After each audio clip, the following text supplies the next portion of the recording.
Sa Negros Occidental naman, mga kapuso, Mangrove Eco Park sa Suyac Island sa May Sagay City, nakabulig sa palangabuhian sa komunidad. Samtang, museo nga may tema sa pag-amlig sa aton palibot, lagawan ta, kaupod kay Eileen Pedreso.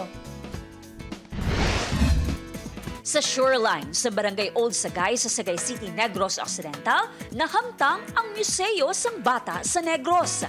Literal nga museo ini sa mga bata bangon sa imo pa lang nga pagsulod, ikaw ang iga-welcome sa cute nga mga chikitings. Bangod na palibutan sa Marine Protected Area, pag-amlig sa marine environment ang mayor nga tema sang museo. It's a hands-on and interactive children's museum which mainly focuses sa marine environment. Kag ambulan ni siya ang Marine Museum for Children outside Manila. May reading corner, kag exhibits sang mga obra mismo sa mga bata. Ang news team ginlibot sa sining nga mga bata na amuman ang nagaserbe bilang tour guide.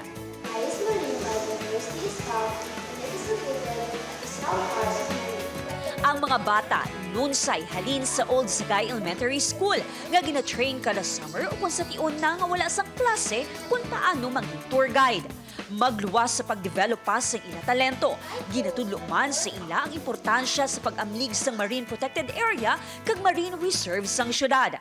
Nag-invite kami sa mga students from Old Sagay Elementary School from grade 2 to grade 6. Tapos ginapatrain namon din sila.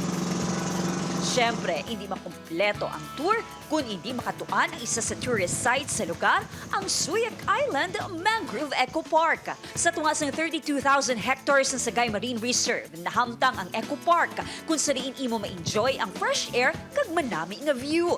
Magluwas nga nakabulig sa palangabuhian sa pila ka residente. Nakabulig gid ang mangroves sa tion sang kalamidad. Kaysang una, wala pa kami naka-training, wala pa kami may nabalaan about sa kung ano ka-importante sang mangroves. And then, sang pagbagyo nga Yolanda, nga dito kami nga gisib, kami sinisang mangrove. Upod kay Ruel Manggoy, Eileen Pedraso. One Western Visayas.